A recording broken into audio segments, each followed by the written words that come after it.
Oke guys, kali ini kita akan mengomentari berita yang akan membahas tentang trauma yang dialami oleh banyak korban dari program makan bergizi gratis atau MBG. Nah, untuk mengetahui konteksnya, mari kita bersama simak beritanya. Kita mulai videonya. Itu makan langsung pusing apanya. Sesak, semua Langsung daging pada sakit yang tuh ketika dalamnya habis masih makan. mentah, masih ada darahnya. Ada yang gak mateng. Lauk Waktu kejadian itu hampir semua yang kena racun kejang-kejang sama sesak napas. yang kejang-kejang juga. Ya saya takut Najwa kenapa Itu ini saya dari orang nangis tuanya terus juga. saya. Jadi benar tuh banyak orang yang dirugikan dari program ini kalau misalnya dijalankan dengan Ribuan tidak pelajar benar. dari tingkat SD, SMP hingga SMA di berbagai daerah di Indonesia mengalami keracunan usai menyantap makan bergizi gratis atau MBG yang merupakan program unggulan dari Presiden Prabowo Subianto. Badan Gizi Nasional atau BGN mencatat lebih dari 6.517 korban keracunan MBG sejak program itu bergulir pada 6 Januari 2025. Dan angkanya melejit tinggi pada September ini usai terjadi keracunan massal di Kabupaten Bandung Barat. Namun angka tersebut berbeda jauh dengan data Jaringan Pemantau Pendidikan Indonesia atau JPPI yang menyebut jumlah korban mencapai 9.259 orang. Sementara itu, berdasarkan data CISDI, korban keracunan akibat program MBG tercatat lebih dari 9.400 orang. Ya, jadi selisihnya itu hampir 3.000-an orang lah dari yang BGN sama data yang lainnya ya. MBG tersebar di berbagai wilayah. Jaringan Pemantau Pendidikan Indonesia mencatat kasus keracunan terbesar terjadi di Jawa Barat, Daerah Istimewa Yogyakarta, Jawa Tengah, hingga Papua Barat. Di Papua Salah juga satu ada. kasus keracunan dengan korban terbanyak di Indonesia berada di Kecamatan Cipongkor, Kabupaten Bandung Barat. Ya, satu sekolah kena tuh ya. 1.119 orang Ribuan mengalami orang. keracunan massal usai mengkonsumsi MBG yang dimasak oleh SPPG Dapur Makmur Jaya di Kampung Cipari, Desa Cijambu, dan SPPG Kampung Pasir Saji, Desa Neglasari. Kedua dapur tersebut dikelola oleh Yayasan Raji Putra Barokah. Diketahui masing-masing SPPG memproduksi 3.000 porsi MBG per hari untuk semua pelajar dari jenjang PAUD hingga sekolah menengah kejuruan yang berada di Kecamatan Cipongkor. Ya, jadi satu dapur memproduksi ribuan porsi. Nah, kalau misalnya ribuan porsinya bagus nggak masalah. Nah, kalau misalnya salah satu yang terkontaminasi itu bisa menjadi sumber dari masalah keracunan ini. Gitu. Jadi kan nangan banyak orang tuh banyak porsi. Kalau ribuan orang tadi itu misal ribuan porsi itu beracun, ya misalnya rusak bahannya atau mungkin terkontaminasi bakteri, virus dan sebagainya, itu yang menderita korbannya juga banyak. Kan sampai ratusan bahkan ribuan orang yang akan terdampak dari dapur ini gitu. Kalau nggak benar ya tata kelolanya. Ribuan pelajar, ibu menyusui dan ibu hamil pun Tuh, turut menjadi korban ibu juga keracunan kena, makan ya. bergizi gratis. Kasian banget. Dari Ibu Bidan Desa bilang ke saya gitunya, Bu ini lagi di mana? Kita lagi di puskesmas. Nah kenapa gitu? Ini ada keracunan dari SMK pembangunan yang di Sirnagali. Oh gitu? Berapa orang? Kita bilang teh 15. Oh ya kita nggak apa-apa, tim dari puskesmas kita langsung datang ke lokasi ke Desa Sirnagali. Sampai di sana pasien ternyata bukan lagi 15 Pak. Jadi pasien sudah berdatangan diantar sama temennya, sama gurunya, sama aparat desa, sampai kita sendiri gitunya. Saat itu kewalahan juga untuk sesi tenaga sebelum kita berangkat. Kita berinisiatif pemeriksaan yang keracunan saat itu dipindah ke puskesmas dan poned. Pasien yang di Desa Sirnagali kita bawa satu persatu. Ada yang pakai mobil ambulan di bawahnya, ada yang sampai ku angkot, sampai ada yang mobil pribadi mereka bawa. Ada yang satu mobil T2, ada yang satu mobil 3, tergantung keadaan pasien. Kalau yang ringan ya kita diangkot gitu sambil berdesak-desakan Pak. Akibat keracunan massal. Jadi kok dari keracunan itu kan ada tingkatannya. Jadi yang ringan, sedang sampai yang berat gitu. Kalau yang ringan ya mungkin pusing-pusing, mual-mual gitu, yang standar lah kalau misalnya kita makanan yang basi ataupun yang beracun ya, itu kayak gitu kan gejalanya. Tapi kalau yang misalnya udah berat itu bisa sampai kejang-kejang, sampai tidak sadarkan diri gitu ya. Jadi dampaknya itu bisa sangat parah. Nah ini yang harus diurus secara langsung. Kalau misalnya nggak diurus itu mungkin bisa mengancam nyawa dari orang yang makan makanan beracun tadi gitu ya. Jadi itu harus dikategorikan mana yang ringan, sedang, sama yang berat.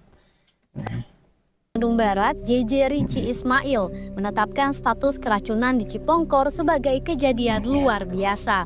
KLB ya. Menurut Koordinator Sarana Pelayanan Pemenuhan Gizi atau SPPG Wilayah Bandung Barat, Dani Junjunan, keracunan disebabkan karena proses pengolahan makanan yang terlalu awal, sehingga makanan yang didistribusikan sudah dalam kondisi yang tidak bagus. Ya, kalau misalnya produksi dalam awal, misalnya yang harusnya jam 1 pagi diproduksi gitu kan, nanti selesainya kan sekitar subuhan tuh ya.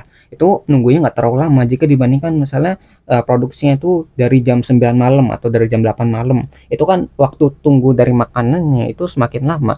Nah, kalau semakin lama itu dibiarkan, makanan itu kan akan basi gitu. Misalnya makanan itu tahan berapa jam nih maksimal, misalnya 6 jam. Nah, kalau misalnya lebih dari 6 jam tersebut itu kemungkinan sudah mulai menurun kualitasnya sampai basi kan gitu. Jadi jangan sampai dipercepat nih produksinya. Nah, ketika dipercepat produksinya, masa tunggu dari makanannya semakin lama. Nah, kalau semakin lama nanti akan memperbesar kemungkinan makanan itu tidak layak untuk dikonsumsi ketika sampai di para siswa nih, ke para siswa ya, khususnya kayak tadi yang di sekolah-sekolah itu, karena lama tuh, nggak instan habis jadi langsung disajikan, tapi ada waktu tunggunya gitu. Salah satu pelajar korban keracunan MBG di Cipongkor, Gita Fitria, mengungkapkan saat hendak menyantap MBG, ia mendapati lauk yang masih mentah. Ya ada yang mentah Awal juga. mulanya saya sedang makan bersama teman-teman saya. Terus di saat saya sedang makan, saya menemukan daging yang dalamnya masih mentah, masih ada darahnya. Terus di sayurannya saya menemukan kayak yang putih-putih tapi gak tahu apa, gak tahu, tapi kering. Menurut aku kayak belatung mati tapi gak tahu. Di sayurnya itu? Ya di sayuran. Ya, bayangin kalau misal daging mentah gitu kan, tadinya misal yang dimasak aja masih ada kemungkinan untuk basi, untuk rusak kualitasnya, mutunya gitu ketika didiamkan. Ini yang tidak matang gitu, tidak matang berarti kan pemasakannya tidak sempurna. Nah, kalau tidak sempurna berarti bakteri yang ada di daging atau di lauknya itu berarti kan nggak mati. Nah, itu bisa aja mengkontaminasi makanan yang lainnya gitu. Nah, itu yang jadi masalah. Satu makanan yang kurang bagus bisa menularkan atau mengkontaminasi makanan yang lain, karena ini kan satu dapur gitu. Misalnya dari kerjanya itu megang yang nggak matang ini, ya itu ada bakteri, nanti megang makanan yang lain. Nah, itu kan bisa terjadi kontaminasi silang gitu ya, antara dari pekerja sama makanannya gitu. Jadi menyebar tuh dari satu masalah ke makanan yang lainnya ya. Sebelumnya, beredar juga video di media sosial yang memperlihatkan adanya larva atau belatung pada lauk makan bergizi gratis serta dugaan praktik kebersihan dapur yang buruk. Kebersihannya tuh ya kotor tuh ya, tempat Kementerian Kesehatan ngebersihinnya. bahkan menemukan Kasian banget adanya ya.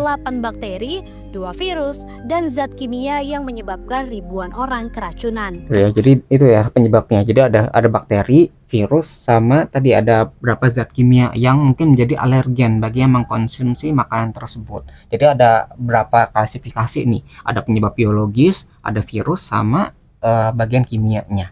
Ya, 3 masalah itu. Karena dari 3 masalah ini berbeda-beda nih cara penanganannya juga ya. Misalnya obat untuk bakteri nggak bisa digunakan untuk virus ataupun sebaliknya. Jadi setiap masalah itu berbeda untuk solusinya.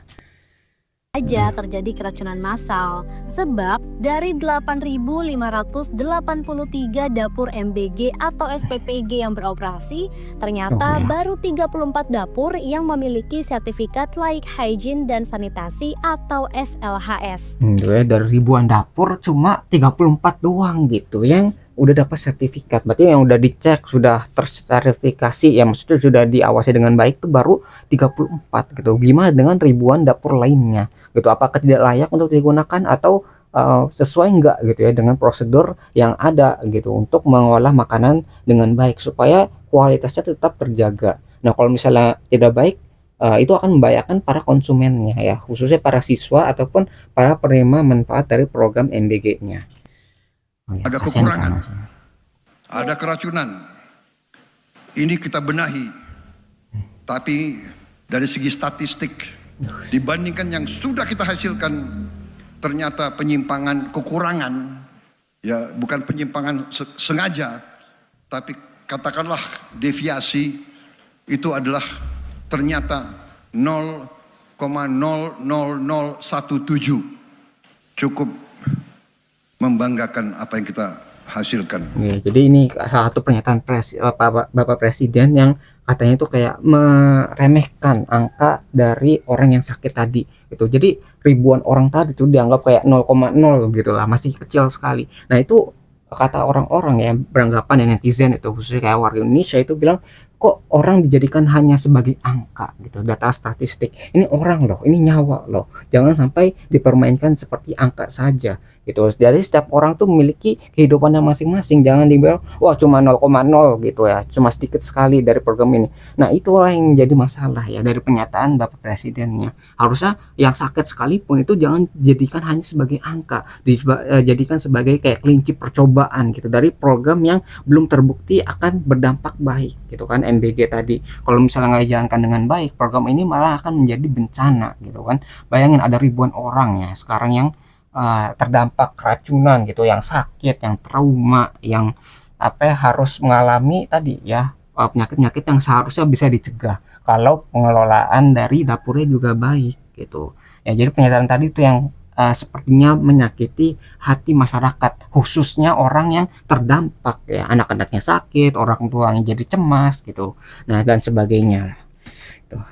Dilihat sebagai angka, Menteri Hak Asasi Manusia Natalius Pigai mengklaim kasus keracunan makan bergizi gratis yang dialami oleh ribuan pelajar tidak melanggar HAM korban dan tidak juga memenuhi unsur-unsur pelanggaran HAM. Menurutnya, kekurangan pelaksanaan MBG bersumber pada masalah manajemen dan administrasi SPPG. Sebenarnya ini bisa dimasukkan seharusnya ke masalah pidana ataupun masalah hukum. Kalian bayangin aja misalnya nih, kalian punya restoran atau misalnya kalian makan di suatu restoran ya, makanan rumah makan. Nah kalian misalnya makan terus keracunan di sana. Nah ya pihak yang bertanggung jawab adalah orang yang menyajikan gitu kan, yang nyediain masakannya. Karena ya masakan yang nggak layak, kalian udah bayar dengan cukup gitu ya. Nah habis udah makan kalian sakit, maka yang bertanggung jawab adalah orang yang membuat tadi gitu. Kenapa nggak prinsip yang sama itu diterapkan di MBG ini? Nah orang udah sakit banyak sampai ribuan, lalu ke siapa nih tanggung jawab yang harus diajukan gitu kan? Si orang tua ini harus meminta ke siapa, menuntut siapa untuk keadilan bagi anak-anak yang sudah keracunan ini gitu. Jadi kasihan anak-anaknya, nggak tahu nih harus tanggung jawabnya ke siapa. Karena kalau misalnya ada tanggung jawabnya, berarti kan bisa dipenjara tuh orang yang semena-mena, misalnya ngasih makanannya kurang baik mutunya, dari bahan yang mungkin murah, penyimpanannya kurang bagus, nah dalam prosesnya mungkin kurang tepat, itu bisa dipidanakan, harusnya bisa dipenjara karena itu harus bertanggung jawab kan. Mereka udah buat, tapi karena mereka buatnya nggak benar, akhirnya menyengsarakan orang atau konsumennya, itu bisa masuk ke sana harusnya ya, ke hukum itu. Kasihan. MBG yang membuat ribuan orang menjadi korban bukanlah sekadar angka, melainkan nyawa masa depan generasi bangsa. Desakan dari berbagai pihak pun terus digaungkan agar pemerintah segera mengevaluasi total program andalan Prabowo Subianto itu.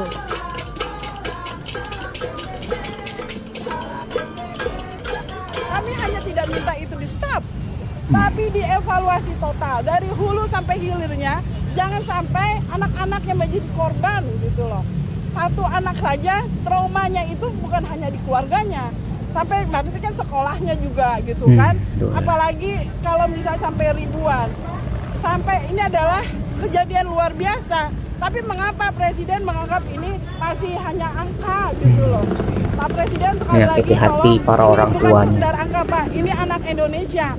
Bapak punya anak, Bapak punya cucu, punya ponakan. Apakah harus menunggu? Saya tidak yakin Pak Prabowo cucunya atau dari anak cucu ponakannya itu diberikan makan MBG.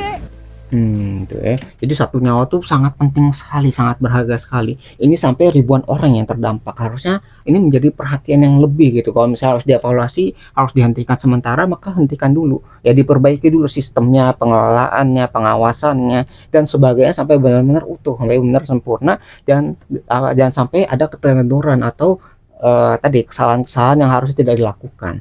Nah itu harusnya yang diperintahkan gitu dari presidennya supaya ya nggak ada kejadian yang sama yang terulang kembali di kemudian hari gitu. Kalau misalnya nggak diperbaiki sistemnya, nggak dikasih pertanggungjawaban nih kepada yang ngebuat makanannya, itu kan orang jadi main-main jadinya. Itu khawatir di sana gitu. Programnya bagus, tapi harus dijalankan dengan tata kelola yang bagus juga. Jadi prosesnya itu harus benar juga untuk mencapai suatu tujuan gitu. Kalau misalnya wah ini bagus nih rencananya, tapi prosesnya nggak benar ya kita nggak bakal sampai ke tujuan yang tepat juga. Itu yang kasihan tadi yang ribuan orang tadi gitu yang menjadi korban dari program ini. Ya harusnya sehat tapi malah sakit gara-gara mengkonsumsi MBG-nya. Keracunan makan bergizi gratis masih dirasakan para pelajar di Kecamatan Cipongkor, Kabupaten Bandung Barat. Seperti cerita para siswa SMK Karya Perjuangan yang menjadi korban keracunan MBG. Jadi menunya ayam, daging ayam. Waktu itu makan langsung pusing makannya. Ya, udah ada gejala-gejalanya. Awal mulanya lihat dulu teman-teman lagi dibawa ke mobil, terus saya sama teman saya tuh ngerasa nangis dulu, terus tiba-tiba lemes, pingsan, terus kejang-kejang, terus saya ngerasa mual, Sampai hilang kesadaran. pusing. Habis itu saya dibawa ke mobil, terus dibawa ke puskesmas. Pusing sama sesak. Iya, keracunan MBG ini macam dari antara dari stroberi atau sambal. Dulu mah saya pas dibekelin sama mama saya gak keracunan, gak apa. Tapi sekarang pas ada MBG kenapa saya jadi keracunan? Berarti Najwa sebelum ada MBG pun dibekelin terus ya? Iya, dibekelin setiap hari sama mama. Najwa masih mau nggak makan bergizi? Gak mau, sudah trauma. Jadi Iya. trauma dari program ini. Jadi kasihan ke orang-orang tadi gitu yang misalnya awalnya seneng nih bisa dapat makan gratis, makan bergizi gratis, tapi gara-gara kejadian seperti ini itu orang jadi trauma, jadi nggak yakin ini program ini bener nggak nih, kalau misalnya saya makan ini keracunan nggak nih, apakah jadi sehat nggak nih, itu yang jadi pertanyaan bagi orang yang sudah mengalami kejadian seperti ini. Ya kalian bayangin misalnya udah kena kecelakaan, kalian akan berhati-hati kan dengan misalnya mobilnya bagaimana kondisinya, bensinnya, terus segala yang berhubungan dengan mobil itu, misalnya yang berhubungan dengan kecelakaannya. Kalian akan sangat berhati-hati dengan kejadian seperti ini juga, sama gitu dengan kecelakaan sama dengan MBG ini. Gitu. Cuma kan kalau kecelakaan kita nggak bisa mencegah nih, nggak bisa, kadang-kadang ada orang yang asal-asalan mengemudinya, kita jadi ikutan kena imbasnya. Nah kalau ini kan MBG gitu, harusnya bisa dicegah kalau misalnya tata kelolanya itu bagus. Ya kejadian harusnya dicegah, tapi gara-gara kelalaian dari dapurnya itu bisa menyebabkan dampak kepada para konsumennya. Ya. Gak mau. Trauma soalnya kayak takut kejadian lagi yang sebelumnya. Tuh ya, nggak mau kayak gitu, karena sangat tidak enak Trauma. sekali. Trauma yang sama juga dirasakan para orang tua siswa. Tuh ya, orang Mereka tuanya juga bahkan meminta terdampak. pemerintah untuk menghentikan program MBG. Pengennya sih yang namanya MBG itu gimana lah, pokoknya kalau bikin anak saya sengsara sama semua masyarakat itu yang punya anak-anak sekolah, daripada keracunan lagi, tragedi keracunan sampai ada korban jiwa, yang lebih baik lah diberhentikan gitu. Bukannya saya nggak terima sama anjuran pemerintah, tapi pengennya sih kalau misalkan pengen saya sendiri, kalau misalkan nggak bisa diberhentikan, gimana lah caranya supaya jangan sampai MBG itu kejadian lagi. Saya takut, Pak. Ya saya takut Najwa kenapa. Ya saya nangis terus saya. Khawatir ya, cemas orang Nangis tuanya. terus saya itu. Bagaimana, takut dibawa jauh saya gitu. Anak saya cuman punya 2, bagaimana ini anak saya, kata saya gitu, nangis terus. Menurut saya ya, harus diberhentikan aja udah. Tapi nggak tahu ini. Kenapa kalau boleh tahu? Ya takut ada lagi itu. Takut ada lagi keracunan itu MBG. Tuh kan, jadi trauma tuh nggak kepada korbannya saja, tapi orang-orang yang ada di sekitarnya juga terdampak, dari orang tuanya, dari gurunya gitu kan, berapa hektiknya, berapa kacaunya ya keadaan sekolah itu. Misalnya yang terdampak tuh sampai ratusan orang, itu orang jadi pikiran kan, bayangin seorang guru yang harus ngajar gitu, sekarang ngurusin orang yang sedang sakit gitu kan.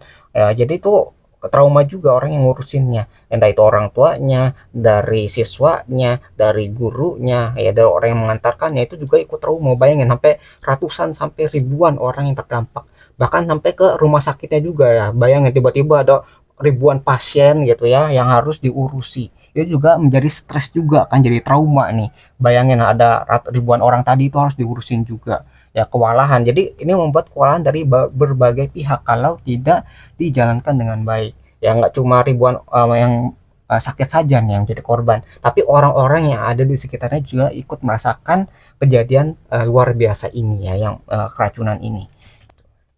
Mungkin menjadi cerminan ribuan anak dan orang tua di seluruh Indonesia yang mengalami hal serupa. Keracunan, makan bergizi gratis. Imbas dari tragedi keracunan yang terus berulang, pemerintah akhirnya mengambil langkah juga.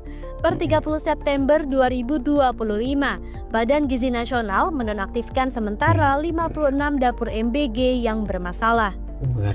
Selain menutup sementara, berdasarkan hasil rapat koordinasi lintas kementerian dan lembaga, ada 5 poin lain yang disepakati, mulai dari evaluasi kualitas dan kemampuan juru masak hingga pemberdayaan puskesmas setempat untuk turut memantau SPPG secara rutin.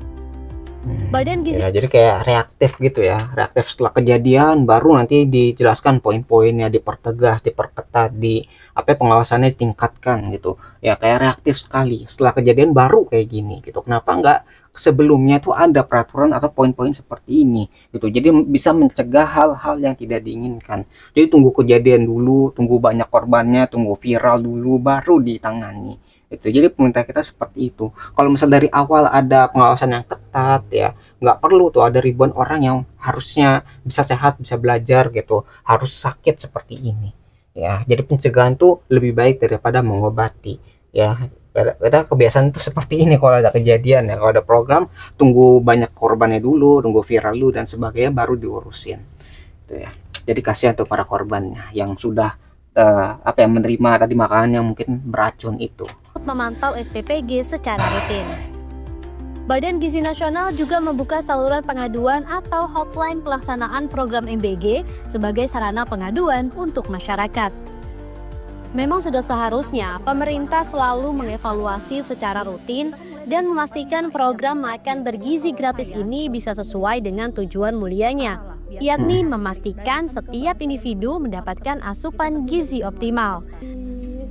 Apalagi RAB tahun 2026 yang dialokasikan untuk makan bergizi gratis meningkat tajam dari 71 triliun rupiah pada tahun 2025 menjadi 335 triliun rupiah pada tahun 2026. Dengan anggaran jumbo itu, makan bergizi gratis tidak boleh menjadi ajang coba-coba. Deretan kasus keracunan massal yang terjadi sudah sepatutnya menjadi tamparan keras bagi pemerintah. Jangan sampai makan bergizi gratis berubah sebutan menjadi makan beracun gratis. Ya itu ya. Jadi itu yang bisa kita pelajari dari berita ini tentang trauma yang dialami oleh para siswa ya, khususnya yang mengkonsumsi dan akhirnya harus berujung ke rumah sakit. Ya bukannya sehat malah sakit akhirnya. Jadi gitu ya, masalah kebijakan. Kalau misalnya kebijakan itu bagus rencananya, itu harus diikuti dengan proses yang baik juga. Jadi ada pengawasannya, ada mungkin bagaimana penegakan itunya cara untuk melaksanakannya itu juga harus dipertimbangkan. Gak cuma ada kebijakan jalan aja gitu, tapi harus bagaimana nih caranya supaya sampai selamat di tujuan gitu. Jangan sampai ada orang yang dikorbankan dari kebijakan ini. Ya kalau kita lihat emang tujuannya itu bagus ya, untuk memberikan gizi tadi kan kepada orang-orang yang menerima manfaatnya. Kalau itu bisa dijalankan dengan baik kan ada jutaan orang yang bisa benar mendapat manfaat dari program ini. Tapi kalau misalnya tidak dijalankan dengan baik tuh ya, kita udah bisa ngelihat sekarang itu korbannya bisa sampai ribuan orang gitu ya. Jadi harus didalami lagi kasus seperti ini supaya tidak terulang ke depannya. Itu kasihan tuh ya, ribuan orang menjadi korban. Yang bakal trauma nggak cuma korbannya sekarang, tapi orang tuanya, gurunya, dan mungkin dari sisi kesehatannya juga, tim medisnya juga nih yang ngurusin tuh bisa jadi trauma juga ngeliat ribuan orang, ratus sampai ribuan orang itu datang ke rumah sakit untuk ngurusin masalah keracunan, yaitu kasihan juga gitu ya. Jadi emang membebani dari berbagai sisi kalau misalnya kebijakan itu tidak dijalankan dengan benar. Ya, mungkin itu yang bisa kita pelajari dari berita ini. Kalau yang tertarik dengan sumber beritanya, link sudah saya sediakan di deskripsi video. Nah, mungkin sekian yang bisa saya sampaikan. Semoga video bisa bermanfaat. Kurang lebih yang mohon maaf. Kita ketemu lagi di pembahasan selanjutnya, insya Allah.